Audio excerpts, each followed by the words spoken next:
দিনগুলো আমি খুব বেশি আবেগ কাতর হয়ে পড়ি। জন ডানের একটা কথা মনে পড়ছে, প্রতিটি ক্ষুদ্র মৃত্যুই আমাকে সংকুচিত করে দেয়। যদিও বিদায় মৃত্যুজনিত বিদায় নয়, তারপরও বিদায় তো বিদায়ের সঙ্গে একটা যাতনা, একটা কষ্টের অনুভূতি, একটা বিয়োগ ব্যথা জড়িত থাকে। যদি ম্যাকবেথ থেকে বলি, আমি জীবনটা আসলে বড্ড বিচিত্র। যখন প্রাসাদের ভিতরে বিকট একটা শব্দ হলো, একটু পরে মেসেঞ্জার এসে কিং ম্যাকবেথকে বলছেন, queen mother is no more. একটু পরে আমরা দেখলাম স্ট্রেচারে করে লেডি ম্যাকবেথের মৃতদেহ ম্যাকবেথের সামনে নিয়ে আসা হয়েছে।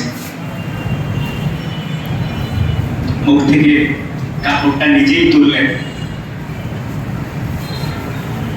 তুলে যেটি বললেন, সেটি তোমার জীবন দর্শন, সেটি আমার জীবন দর্শন, সেটি হতে পারে শেক্সপিয়ারের নিজের জীবন দর্শন।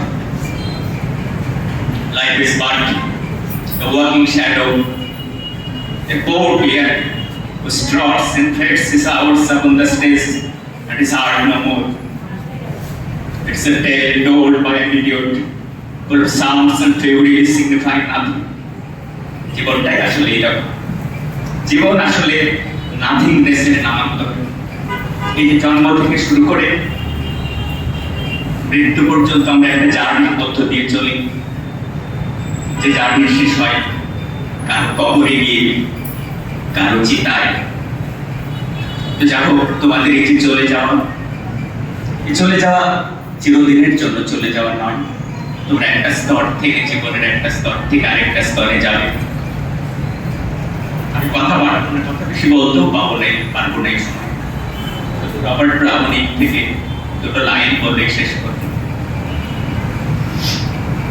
ব্রাউনিং এর জীবন দর্শন আন্দ্রিয়া দেল সার্টো কবিতা, তাতে বিদায়ের দিন আমি বলেছিলাম,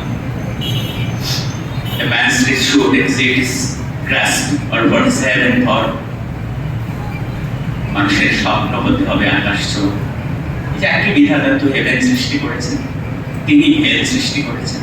কিন্তু কেউ কি আমরা হেলে যেতে চাই, হেভেনে যেতে চাই? যদি কেউ হেলে যেতে চাই, প্রশ্ন জাগবে, তাহলে বিধাতা এত যত্ন করে যে হেভেনকে সৃষ্টি করলেন, সেটা কার জন্য?